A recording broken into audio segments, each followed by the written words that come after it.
तो आदाब, नमस्कार, गुड इवनिंग, सत श्री अकाल। एक बार फिर आप तमाम लोगों का स्वागत है क्राइम तक की कहानी के इस एपिसोड में। उम्मीद है पूरी फैमिली अच्छी होगी।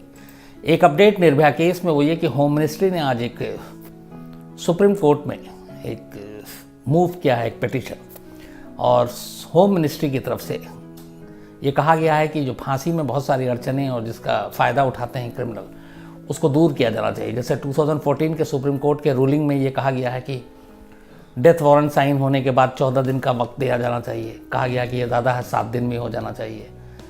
और अलग अलग बाकी चीज़ें हैं कि क्यूरेटिव पिटीशन, मर्सी पिटीशन, इन सब के लिए एक टाइम फ्रेम होना चाहिए, जो मैं आपसे शुरू से पिछले 2-3 महीने से कह रहा हूँ कि हर एक का एक वक्त होना चाहिए। किसी को अगर मौत की सज़ा मिलती है तो 7 दिन के अंदर अंदर वो क्यूरेटिव दाखिल करे, 7 दिन के अंदर रिव्यू पिटीशन दाखिल करे।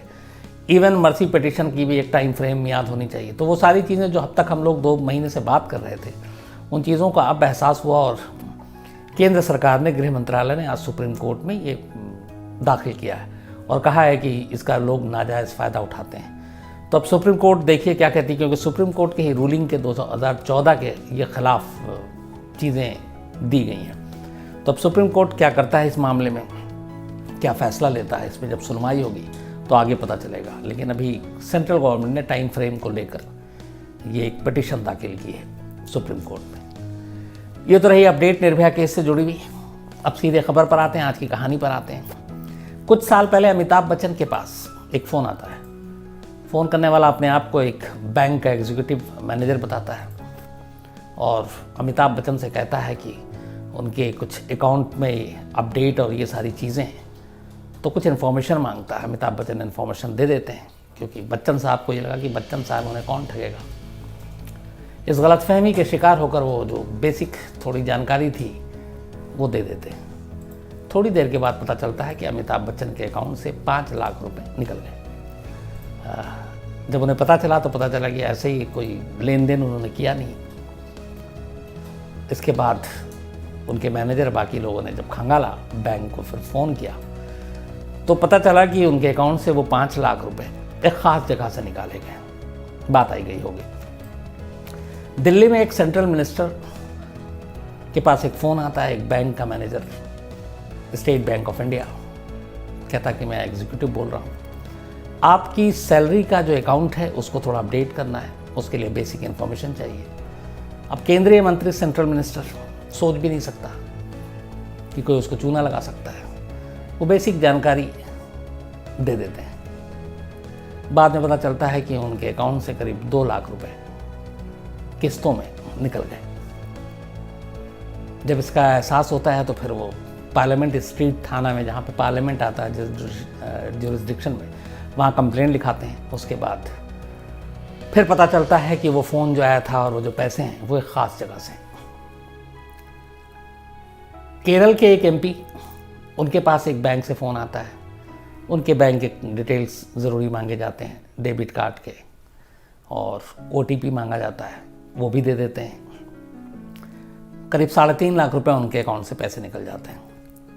बाद में पता चलता है कि वो भी बेवकूफ़ बने और जो फ़ोन आया था, जिसने हेलो किया था, वो एक ख़ास जगह से था।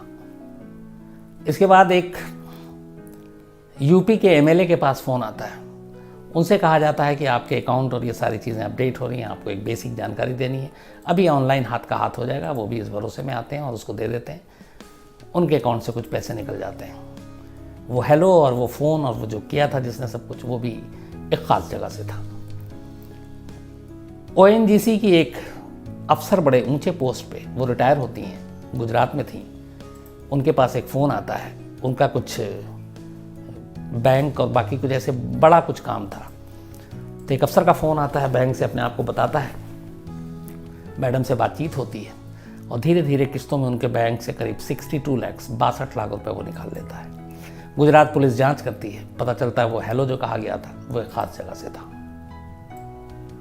ये तो बानगी है कुछ बड़े लोगों की, और बहुत छोटी सी आपको सुनाई है, वरना सिर्फ इन बड़े लोगों की अगर लिस्ट, मुंबई में और भी फिल्म स्टार हैं कुछ जिनके साथ ही हुआ, म्यूज़िक डायरेक्टर हैं उनके साथ हुआ, इसके अलावा लिरिक्स जो लिखते हैं उनके साथ हुआ, एक्टर के साथ हुआ, एक्ट्रेस के साथ हुआ, पुलिस अफसर के साथ हुआ। एक सीनियर पुलिस अफसर के पास फ़ोन आया जो कस्टम में थे। और कहा गया कि आपने एक बार ऐसे ऐसे पकड़ा था। उसने बोला हाँ। उसके बाद बताया गया कि कुछ ऐसे $1 की खेप है, $1,00,000 के करीब वो पहुंच रहा है, लेकिन उसके लिए एक्साइज का इतना लगता है, तो आप ये इस अकाउंट में ऐसे ऐसे डाल दीजिए और वो पार्सल आप वहीं एयरपोर्ट पे ले लीजिए। वो अफसर जो हैं वो करीब 11 लाख रुपए जमा कर देते हैं। बाद में पता चला कि वो फर्जी था और वो लुट गए। अब पुलिस वाला खुद पुलिस स्टेशन में जाकर रिपोर्ट लिखा रहा है। पता चला कि वो जो सारे कॉल आए थे, फ़ोन आए थे, वो एक ख़ास जगह से थे। चेन्नई में ऐसे बहुत सारे पुलिस अफसर लुट गए। आर्मी के अफसर वो तक लुट गए, उनके पास भी फ़ोन आया इसी तरीके से। तो ये मैं जो आपको बता रहा हूँ ये सिर्फ एक बानगी है। बहुत तब ऐसे लोगों की लिस्ट बहुत लंबी चौड़ी है, लाखों लोग हैं। आम लोगों की बात करें तो लाखों में हैं ये। और ये सारी चीज़ें एक हेलो जो हो रहा है और जो हुआ, और वो कभी भी हो सकता है, आप में से भी किसी के साथ हो सकता है। इस वक्त मैं बैठ के आपसे बात कर रहा हूँ, हो सकता है इस वक्त भी कुछ लोग लुट रहे हों। ये कॉल हिंदुस्तान के नक्शे में एक ऐसी जगह से आता है जिसे हम कहते हैं कि सबसे शायद पिछड़ा इलाका है। मोबाइल, कंप्यूटर, साइबर, इन चीज़ों के बारे में शायद उनको कोई जानकारी ही नहीं है जितना बाकी बड़े शहरों में है। लेकिन हिंदुस्तान के नक्शे पे ये वो इलाका है जिसकी पहचान इस देश में 80% से ज़्यादा साइबर क्राइम से जुड़े हुए या आपका खाता चुराने के लिए जो मशहूर है वो ये इलाका आता है। झारखंड, जामताड़ा।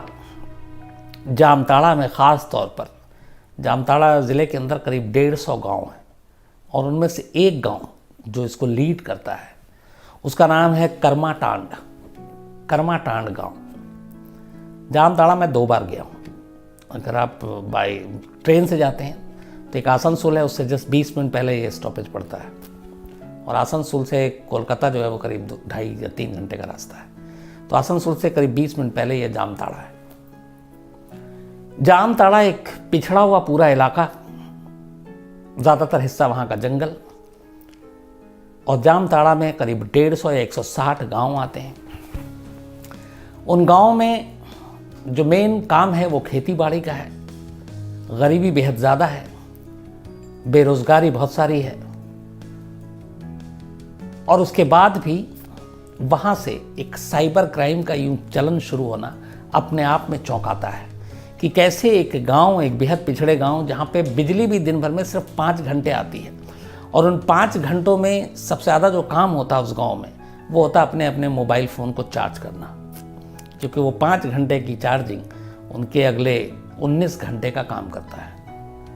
तो जहाँ बिजली भी 5 घंटे की है, जहाँ पढ़ाई लिखाई नहीं है, ज़्यादातर 8वीं 9वीं 10वीं बल्कि कुछ तो 5वीं तक पढ़े हुए हैं, वो एक इलाका हिंदुस्तान के 80% इस क्राइम को लीड करता हो, ये अपने आप में चौंकाता है, हैरान करता है। तो ऐसा होता कैसे है? क्या करते हैं वो? कैसे लोगों को बेवकूफ़ बनाते हैं, लोग कैसे लुटते हैं? और ये जामताड़ा आखिर इस साइबर क्राइम का गढ़ कैसे बना? ये बताऊं उससे पहले एक चीज़, शायद ही 1-2 बल्कि 2 नहीं 4 या 5 स्टेट को छोड़ दें हिंदुस्तान में तो करीब 24 स्टेट या 25 स्टेट की पुलिस अगर किसी एक इलाके में पहुंची है तो वो जामताड़ा है। और उस जामताड़ा में जैसे एक गांव में सबसे ज़्यादा पुलिस पहुंची है हिंदुस्तान की, तो वो फिर करमाटांड गांव है। दूसरी मिसाल नहीं मिलती कि किसी क्राइम के सिलसिले में देश के अंदर इतनी बड़ी तादाद में अलग अलग राज्यों की पुलिस किसी एक जगह पहुंचती हो। ये जामताड़ा इकलौता मिसाल है, और इसके अलावा कभी भी ऐसा नहीं है कि इतने सारे पुलिस अलग अलग स्टेट के किसी क्राइम के लिए एक ही जगह पहुंचते हैं। क्या दिल्ली पुलिस, क्या मुंबई पुलिस, क्या तमिलनाडु, क्या बेंगलोर, क्या कोलकाता, क्या बिहार, उड़ीसा, बंगाल, गोवा, आप नाम लेते जाइए, कर्नाटक, हर एक स्टेट की पुलिस इस जामताड़ा के खाक छान कर आ चुकी है, जामताड़ा जा चुकी है, वहाँ इन्वेस्टिगेट कर चुकी है, और वहाँ से कई बार गिरफ्तारी भी हुई। दिल्ली की पुलिस ने तो पता नहीं कितने चक्कर काटे हैं। ख़ासतौर पर जो अपनी पार्लियामेंट स्ट्रीट थाना है जिसमें सारे वीवीआईपी बहुत सारे, मैंने जैसे बताया सेंट्रल मिनिस्टर तक लूटे, वो भी वहाँ पे होकर आई। तो ऐसा इतिहास है जामताड़ा का, लेकिन ये बहुत पुराना इतिहास नहीं है। ये सिर्फ शुरू होते करीब 10 साल इसके हुए हों या 11 साल। इससे पहले जामताड़ा ऐसा नहीं था, लेकिन जामताड़ा के बहुत सारे गांव तब भी बदनाम थे। उसकी वजह ये थी जहर खुरानी। तब इस गांव के ज़्यादातर बेरोज़गार नौजवान ये किया करते थे कि ट्रेनों में जाते, मुसाफिरों को वो बेहोशी वाली दवा में कुछ मिलाकर डाल देते और वो बेहोश हो जाते और उसके बाद उनका सामान लूट कर निकल लेते। ये उनका पेशा था। तो क्राइम को लेके बदनाम शुरू से था ये पूरा इलाका, लेकिन इसको एक पहचान, एक अलग चेहरा दिया साइबर क्राइम ने। जामताड़ा में लोगों को बैंक खाते और ये सारे लूटने का आइडिया कहाँ से आया और कैसे लेते हैं, लूटते हैं, कैसे ये प्लान करते हैं, क्या काम करते हैं। खुद मेरी अपनी क्राइम टीम जो है वहाँ पे इसको पूरा एक रिपोर्ट करके आई थी और ऐसे बहुत सारे लड़कों से मुलाकात भी की थी। उन्होंने डेमो भी दिया था, वो चला भी इस पे। 2000 करीब ये बात होगी 8 की, जब मतलब अब से करीब 12 साल पहले जामताड़ा के कुछ लड़के अलग अलग नौकरी रोजी रोटी की तलाश में हिंदुस्तान के अलग अलग शहरों में भटकते, काम करते, घूमते। कुछ लड़के दिल्ली आए हुए थे और दिल्ली में वो नौकरी कर रहे थे छोटी मोटी। उन्हीं में से दिल्ली में उस वक्त एक चल रहा था, कुछ लॉटरी सिस्टम था मोबाइल पे और बाकी इस पे आ रहा था कि जैसे हीरो हीरोइन की तस्वीरें दिखा दी थोड़ी धुंधली, या 2 फेस मिला दिया, एक तरफ अमिताभ बच्चन एक तरफ शाहरुख खान, और ये आगे पहचानो कि अदाकार कौन है या किसकी आंखें हैं। आप लोगों ने भी देखा होगा, ये गेम बड़ा शुरू में चलता था।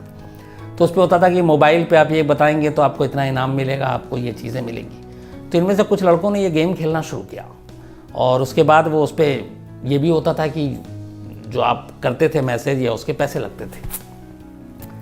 फिर होता था कि आप इतने में पहुंच गए हैं, अब आप करीब हैं, 2 और 4 आप सही जवाब देंगे तो फिर आप वहां तक पहुंच जाएंगे, लेकिन उसको खेलने के लिए आप 5, 10, 15 रुपये आपको इस नंबर पे डालना है, इस अकाउंट में डालना है। तो उन्होंने डालना शुरू किया, लेकिन जैसे ही जब गेम खात्मे पे आता था उसके बाद वो नंबर और फ़ोन सब बंद हो जाता था और इनके पैसे डूब जाते थे। तो वो भी एक धंधा था उस वक्त, गोरख धंधा था लोगों को बेवकूफ़ बनाने का। तो जामताड़ा के कुछ लड़के दिल्ली आए और उन्होंने ये गेम खेला, यहाँ से उनको तजुर्बा हुआ। उसके बाद वो वापस जामताड़ा पहुँचते हैं। जामताड़ा पहुँचने के बाद इसकी शुरुआत पहली बार होती है मोबाइल में 2 तरह के कॉल, वो आपके जो कनेक्शन होते हैं, एक प्री पेड और एक पोस्ट पेड। तो बहुत सारा ये होता था शुरू में, चूँकि मोबाइल महंगा भी था, उसके बिल के लोग अपना चार्ज कराते थे और उसमें बैलेंस होता था। तो इन्होंने ट्रिक अपनाया और जो लोगों के दूसरे के मोबाइल में बैलेंस हुआ करते थे, अगर मान लीजिए किसी के 100 रुपये बैलेंस है तो उसमें से वो 50 रुपये चुरा लेते थे, उसी तरीके से जैसे वो बैंक से पैसे चुराते हैं। तो शुरुआत में इस बात पे खुश होते थे खुश कि यार उसके पैसे हमने इतने उसके अकाउंट से, इस मोबाइल से हमने निकाल के अपने अकाउंट में डाल दिया और उसके मोबाइल का बैलेंस अपने मोबाइल में हमने बैलेंस कर लिया, एक ही सर्विस प्रोवाइडर के उससे। तो इन चीज़ों ने उनको हौसला दिया। उसके बाद दिल्ली के इस गेम ने एक और उनको नया रास्ता दिखाया। फिर ये पहुँचते हैं जामताड़ा।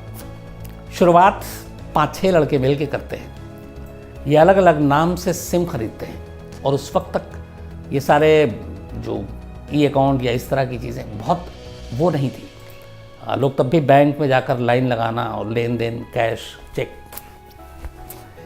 एटीएम एक तरह से समझिए कि 10-12 साल पहले था, लेकिन वैसे नहीं जैसे आज है। फिर इन्होंने वहाँ जाकर ये तरीका अपनाया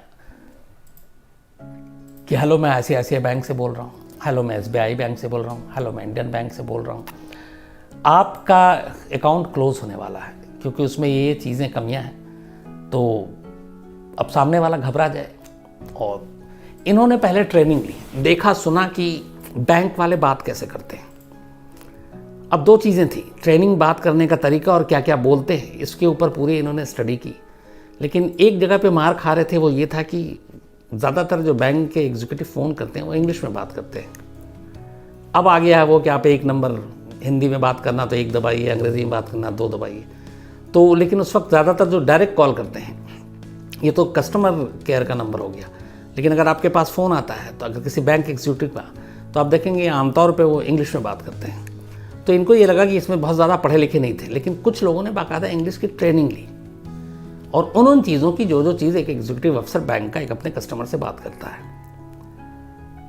उस ट्रेनिंग को लेकर रिहर्सल किया, फिर उन्होंने अपने ग्रुप में कुछ और लोगों को वो ट्रेनिंग देना शुरू किया और बाकायदा इस चीज़ की क्लास होती थी और उन्हें सुनाया जाता था। दूसरे बैंक के जो रियल अफसर हैं, जब मैनेजर हैं या एग्जीक्यूटिव है, वो किस तरीके से बात करता है, सुन के वो कान में रखते थे, बल्कि उसको रिकॉर्ड करके रखते थे और दिन भर वो सुनते थे और फिर उसी तरह से बोलने की प्रैक्टिस करनी शुरू की। लेकिन ज़्यादातर ये थे कि पढ़े लिखे नहीं थे, तो इंग्लिश में मार्क है। तो फिर उन्होंने एक अच्छी चीज़ आई, धीरे धीरे ये हुआ कि अब बैंक को अपनी सेवा विस्तार बढ़ानी है, तो अंग्रेज़ी का वो ख़त्म हो गया और थोड़ा है कि अब हिंदी में भी बात शुरू हो गई। तो जब बैंक के जो एग्जीक्यूटिव हैं उन्होंने हिंदी में जब बात करना शुरू किया, तो जामताड़ा के नौजवानों में एक तरह से एक उनको नई ऊर्जा मिल गई। उन्हें लगा कि हिंदी तो आती है, तरीका सीखना है। उसके बाद उन्होंने वो तरीका सीखा और कौन कौन से पॉइंट हैं पकड़ने हैं, ये उन्होंने सीखा।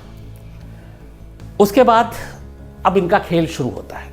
ये किसी को फ़ोन करते, और ये आप में से कई लोगों के पास फ़ोन आया होगा, हेलो मैं फ़लाने बैंक से बोल रहा हूँ जी, आपका अकाउंट जो है वो क्लोज़ हो गया है, ये अपडेट नहीं है, उसमें ये चीज़ें हैं। तो सामने वाला कहता है अच्छा ठीक है आप बताएं। तो एक तो आपका डेबिट कार्ड जो है उसका 16 डिजिट का नंबर है, वो नंबर बताइए। मैं अभी लाइव आपका मतलब ऑनलाइन ही सब कर देता हूँ। अब आपने बता दिया, फिर बताते हैं कि वो कार्ड के पीछे एक CVV नंबर है 3 डिजिट का, आप वो बताइए। आपने बता दिया। अब उसके बाद ये भी कहते हैं कि आपको शक ना हो कि देखिए आपका जो पासवर्ड है, जो बैंक का ATM का, ये आप मत बताया कीजिए, किसी को भी नहीं बताइए, ना मुझे बताइए। हाँ, आपके पास एक OTP आएगा, वो OTP बता दीजिए। अब वो OTP भी बता दिया। उसे ये भी लग रहा है कि ये पासवर्ड कह रहा है कि किसी को नहीं बताना, तो उसने भरोसा भी जीत लिया। अब खेल तो OTP का है, उसने OTP भी बता दिया। अब उधर ये बता रहा है, इधर जो फ़ोन कर रहा है उसके साथ एक दूसरा लड़का बैठकर बाकायदा नेट पे ऑनलाइन है। उसने नंबर बताया, उसने नंबर डाला, उसने CVV बताया, उसने CVV डाला, उसने OTP बताया, उसने OTP डाला। इधर फ़ोन रखा है, इधर 2 से 3 मिनट के अंदर उसके पैसे ट्रांसफ़र।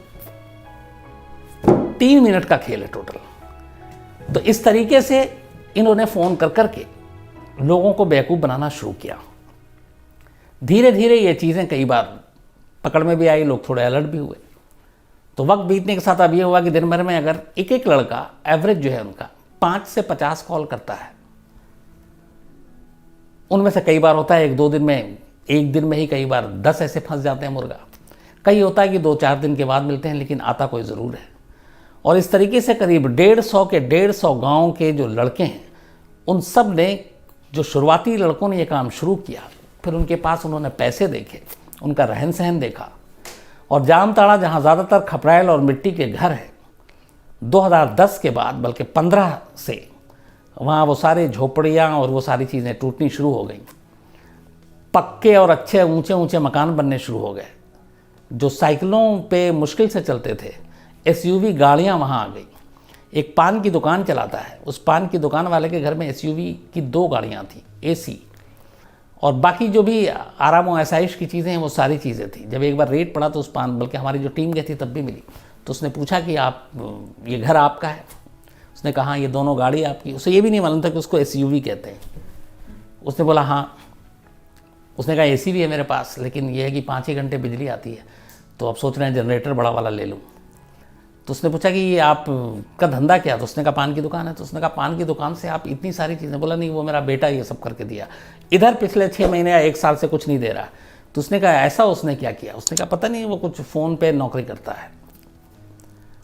फिर उसे जब बताया रिपोर्टर ने कि वो ऐसे करता, तो उसने कहा ठीक है, थोड़ी सी ठगी तो कर लेता है, क्या फ़र्क पड़ता है।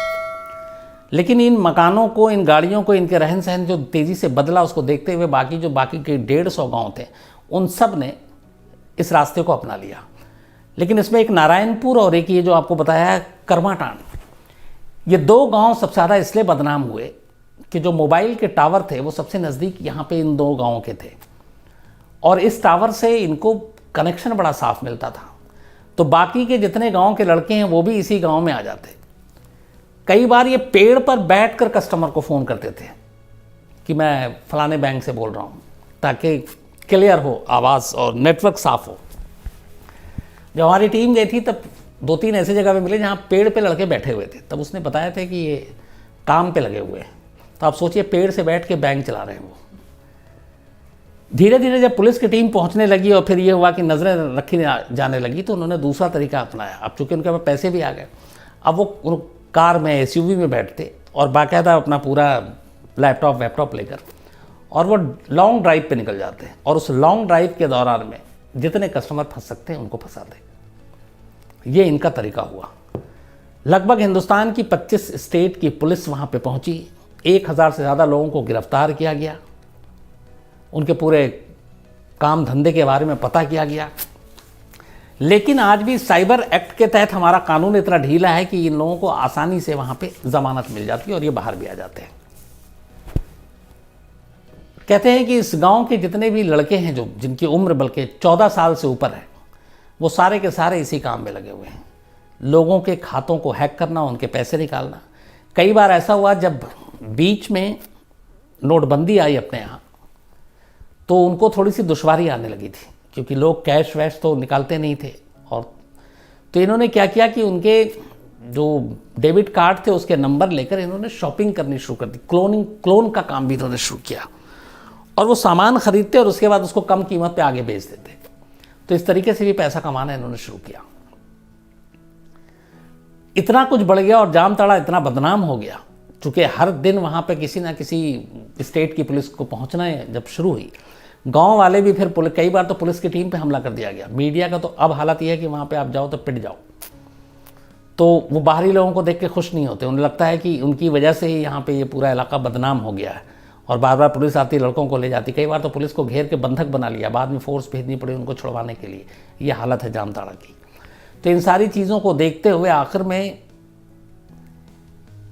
आखिर जामताड़ा और उसके कम पढ़े लिखे लड़के जिनके पास सुविधा नहीं, सिर्फ 2 मोबाइल के टावर और एक मोबाइल और एक लैपटॉप, और उसके ज़रिए एक से एक धुरंधर लोगों को उन्होंने पीछे छोड़कर लाखों खातों पे हाथ साफ किया, और कहते हैं कि करोड़ों रुपए कमाए। और सबसे अजीब बात यह है कि 1000 से ज़्यादा लोगों को, वहाँ के लड़कों को पकड़ा पुलिस ने, बहुत सारे निकल भी गए। लेकिन किसी भी मामले में, एक गुजरात वाला मामला छोड़ दें जिसमें पैसे का ट्रांसफ़र उस वक्त बैंक में ही था और वक्त बैंक को फ्रीज कर दिया गया था अकाउंट को, जितने लुटे उनके कभी पैसे वापस नहीं मिले। अमिताभ बच्चन को भी 5 लाख रुपए वापस नहीं मिला। जो सेंट्रल मिनिस्टर थे उनको भी वो पैसे उनके वापस नहीं मिले, पार्लियामेंट स्ट्रीट थाना जो गए थे। जो केरल के एमपी थे उनको भी वो पैसे कभी वापस नहीं मिले, क्योंकि जब वो लड़के तो पकड़ा गए, वो पैसे सब खत्म हो चुके थे। तो लुटे, पकड़े भी गए, लेकिन कभी पैसे वापस नहीं मिले। ये भी एक अजीब कहानी है। कुछ ऐसे थे लड़के जिन्होंने बाकायदा बैंक को ही लूटते थे और बैंक में ही जाके पैसे जमा करते थे, और बाद में उनके कुछ अकाउंट को फ्रीज किया गया। इस जामताड़ा की इस गोरख धंधे को देखते हुए बाकायदा ये मैंने एक लाया है, एक जुडिशियल एकेडमी के एक डायरेक्टर हैं ब्रिजेश कुमार। उन्होंने बताया कि वहाँ पे जो झारखंड हाई कोर्ट है, झारखंड हाई कोर्ट में भी ऐसे बड़े मामले आए। तो ये हुआ कि जामताड़ा और लड़के, मतलब कोई भी सुने तो थोड़ा हैरान होता था कि यार ये जो पढ़े लिखे नहीं है, इनको अंग्रेज़ी बोलनी नहीं आती, ये कैसे इतने पढ़े लिखे, Amitabh Bachchan, central minister, police अफसर, कस्टम अफसर, मतलब आप जिसके बारे में सोचें उन सबको चूना लगाते, मतलब ये हैं कौन लोग, किस भला की चीज़ है ये। तो हैरत होती थी। तो इसी को देखते हुए और ऐसे केसेस की बाढ़ आ गई, चूँकि सारे तार जामताड़ा से जुड़ रहे हैं पूरे हिंदुस्तान के, तो झारखंड हाई कोर्ट ने खुद इस पर संज्ञान लिया, और इसके बाद एक जस्टिस AB सिंह हैं, उनके निगरानी में इस साइबर क्राइम के ऊपर रिसर्च करने के लिए बाकायदा एक कमेटी, एक एकेडमी बनाने के लिए कहा झारखंड हाई कोर्ट ने। और इसको वहाँ के नेशनल लॉ कॉलेज जो रांची है उसके स्टूडेंट्स को लिया गया, जो एक्सपर्ट हैं साइबर के उनको लिया गया, और इन सब की टीम बनाकर कहा गया कि आप 6 महीने तक इस पर रिसर्च कीजिए, उन सारे केसों पे जो जामताड़ा से जुड़े हुए हैं, जिसके लिए देश भर की अलग अलग स्टेट की पुलिस यहाँ पर आई है। ये कैसे अपने कस्टमर को बेवकूफ़ बनाते, चूना लगाते, ये क्या करते, इनका तरीका क्या, मोडस ऑपरेंडी कैसा, एक एक छोटी छोटी चीज़ अलग अलग कैसे कैसे किया। तो इसको बाकायदा जो लॉ मिनिस्ट्री है इसने फंड भी दिया। और सोचिए कि आप जामताड़ा के इस गोरख धंधे को लेकर एक हाई कोर्ट के जज वो कह रहे हैं कि आप इस पर एक रिसर्च कीजिए, और उसके लिए बाकायदा जुडिशियल एकेडमी झारखंड और नेशनल लॉ कॉलेज रांची इन दोनों की टीम मिलकर बनाई गई।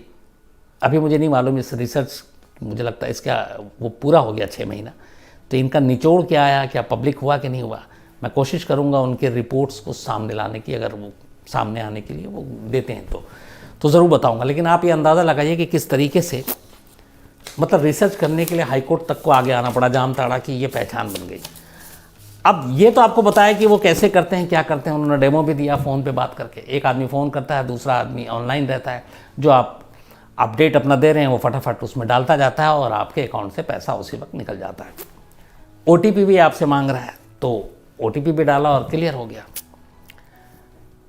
तो अब इससे कैसे बचना चाहिए? कई बार, अच्छा मैं आपको एक मतलब रियल किस्सा भी सुनाता हूँ इसी के साथ, एक्सपीरियंस।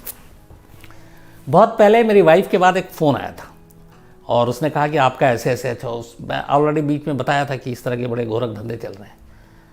तो उसे डाउट हुआ कि उसकी जो बातचीत का तरीका था, उसने कहा कि एक एग्जीक्यूटिव इस लैंग्वेज में बात नहीं करता है, तो शायद ये कोई ठगवग है। तो उसने फ़ोन काट दिया। उसके बाद दोबारा फ़ोन आया, इत्तेफाक से तीसरी बार भी फ़ोन आया और मैं उस वक्त घर पे था। तो उसने कहा कि कोई ऐसे ऐसे है, मुझे वो लग रहा। तो मैंने कहा अच्छा लाओ बात करता हूँ। तो मैंने कहा जी बताइए। तब उसने कहा कि आपका ऐसे ऐसे अकाउंट है। मैंने कहा हाँ है। तो उसने कहा वो 16 नंबर का डिजिट दे दीजिए, आप बताइए मैं उसको ये करूँ। तो मैं मुझसे बस गलती होगी, मैंने डायरेक्ट बोल दिया कि यार मुझे मालूम है तुम कहाँ से बोल रहे हो और तुम्हारा नंबर, अच्छा उसका जो नंबर था वो आज भी मुझे याद है, 8377 से वो नंबर शुरू हो रहा था। तो मैंने कहा कि बेफिक्र रहो, मैं अभी ये तुम्हारा नंबर देता हूँ पुलिस को। उसके बाद उसने पड़ाक सा, जैसे ही मैंने कहा, अब तक जो बात कर रहा था तमीज़ से, उसने छूटते ही पहले तो गाली दी। उसके बाद बोला कि ये नंबर नहीं आ रहा तो मैं लिखवा देता हूँ। ओपनली बोला नहीं मैं आ रहा, ये नंबर है। बोला हाँ। तो बोला जाओ दम है तो पकड़वा के दिखाना, ये उसकी लाइन है। उसके बाद फ़ोन काट दिया। मैंने थोड़ी देर के बाद दोबारा मिला कि अब तक शायद ये फ़ोन बंद कर चुका होगा। हैरत हुई कि रिंग पूरा गया, फ़ोन उसने काटा नहीं, ना उसने निकाला। मैंने अपने एक जानने वाले, जिनसे हम लोग फ़ोन कई बार सर्विलांस पे लगाने के लिए हेल्प करते हैं या किसी केस में पूछते हैं, उनको ये नंबर दिया। पहले तो उन्होंने कहा कि वो क्या बोला, मैंने कहा इसी तरीके से। बोले नंबर मत दो, मैं वैसे ही बता देता हूँ, ये झारखंड से फ़ोन आया। तो मैंने कहा आप कुछ कर सकते हैं? बोले इसमें कुछ नहीं कर सकते, इसको भूल जाओ। कुछ पैसे वैसे गए, डिटेल दिया, मैंने कहा कुछ नहीं दिया। बोले अरे बहुत बार चक्कर काट के हमारी टीम आ चुकी है। तो ये एक रियल मतलब जो हुआ आपको वो बता रहा हूँ, और उसे कोई डर नहीं। उसकी वजह यह है कि तब तक इन लोगों का हौसला ये था कि जामताड़ा के अंदर कोई आकर, ख़ासतौर पे पुलिस, ना उनको पकड़ सकती है, ना उठा सकती है, ना ले जा सकती है। हाँ कुछ लड़कों को मैंने बताया बहुत सारे गिरफ्तार हुए, लेकिन आज भी बाहर की पुलिस अकेले जाते हुए वहाँ घबराती है, डरती है, उन गाँवों में घुसते हुए डरती है, जब तक कि लोकल पुलिस का सपोर्ट ना हो।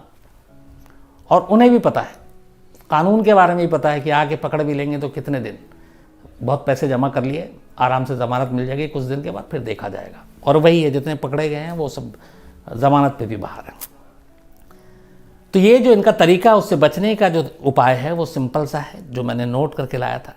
एक हमेशा, एक तो आपको 16 डिजिट का कोई मांगे तो कभी मत बताइए। नंबर 2 CVV तो बताने का सवाल ही नहीं, जो आपके कार्ड के ऊपर है। नंबर 3 OTP का तो मतलब ही नहीं है कि आपसे कोई पूछे और आप बताएं। नंबर 4 आप अपना जो पिन है वो जाहिर सी बात है किसी को नहीं बताना चाहिए, और ना कभी बताएं, करीबी लोगों को भी ना बताएं। ऑनलाइन बैंकिंग में जो आपका पासवर्ड होता है, उसको पासवर्ड को हमेशा स्ट्रॉन्ग रखना चाहिए। मतलब अलग अलग, जैसे कैपिटल में हो, कुछ न्यूमेरिक हो, कुछ अल्फ़ाबेट के साथ हो, तो अलग अलग डिजिट, और ऐसा कि वो आसानी से कोई पकड़। आमतौर पर लोग क्या करते हैं, हम नाम, डेट ऑफ बर्थ, माँ बाप, भाई बहन, बीवी पत्नी, इन सब में से किसी का उठा के कुछ बना देते हैं, तो वो घालमेल कई बार पकड़ा जाता है, कई लोग जो करते हैं। तो वो थोड़ा डिफरेंट होना चाहिए। पासवर्ड हमेशा वक्त वक्त पर बदलते रहना चाहिए, ऑनलाइन के लिए ज़रूरी है ये। इसके अलावा आपका जो डिटेल एक जो अकाउंट है उसको बीच बीच में अगर चेक करते रहें। अगर आप सपोज़ डेबिट कार्ड यूज़ नहीं कर रहे हैं या आपका लेन देन कम है, तो भी आपको अपना वो, आजकल तो मोबाइल बैंक में भी है, तो आपको चेक करते रहना चाहिए कि आपके अकाउंट में जो पैसे हैं वो बीच में निकले तो नहीं है। क्योंकि 2-3 दिन में मालूम हुआ कि आपके गायब हो गए और आपको पता ही नहीं है, और लेट हो गया तो फिर आप मुश्किल में पड़ जाएंगे।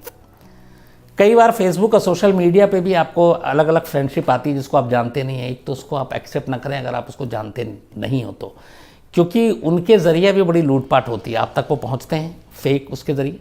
फिर आपकी इन्फॉर्मेशन लेते हैं और उसके ज़रिए आपके खाते तक पहुंच सकते हैं।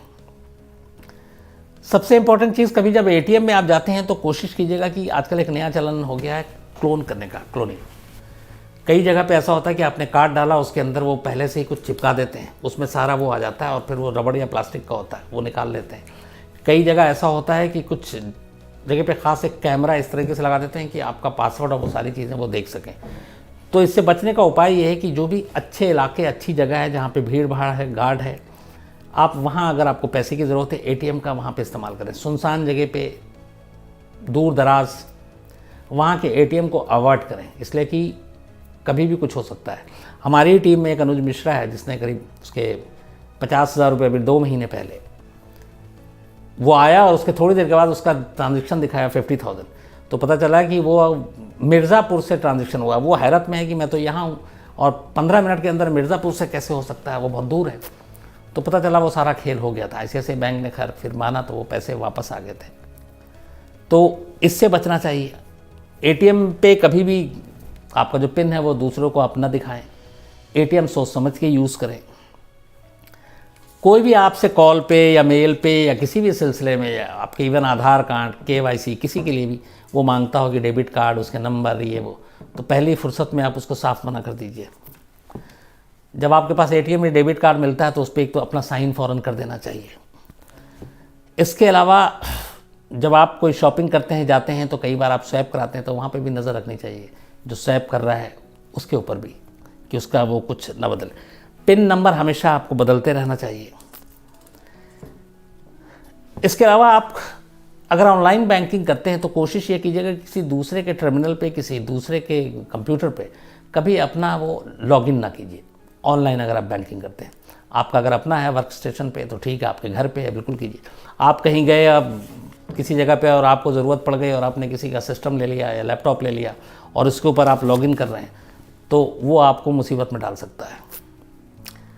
अनजान ईमेल, IM मैसेंजर, फाइल, तस्वीरें, टेक्स्ट, ये सबको अगर आप खोलते हैं तो इसके ज़रिए भी इसमें एक हिडन वो होता है जो आपकी इन्फॉर्मेशन तक, आपके खाता तक पहुंच सकता है। तो ऐसे अनजान ईमेल या मैसेंजर या फाइल या तस्वीरें कुछ हों तो सोच समझ के खोलिए या तो मत खोलिए। और इंटरनेट पे जो सारी इन्फॉर्मेशन आती है, बहुत सारी चीज़ें आती हैं, बहुत सारे अलर्ट्स आते हैं, आंख बंद करके उस पर भरोसा बिल्कुल मत कीजिए। Email, chat room, website, message board, portal, web application, इन सब के ज़रिए भी ठगी होती है और आपके पैसे लूट सकते हैं। ऑनलाइन फर्ज जो नीलामी वाली चीज़ आती है उसमें भी कभी मत पड़िए, फंस जाएंगे। इसके अलावा आजकल मैट्रिमोनियल साइट, नौकरी वाले साइट, बीमा, इन सब पे साइट के भी ऊपर ठगी के बड़े सारे किस्से आ रहे हैं। तो उनसे भी आपको कोशिश करना चाहिए कि आप बचें और उस पर आंख बंद करके भरोसा ना करें। तो इन चीज़ों का ख्याल रखेंगे तो हो सकता है आप लूटने से बच जाएं।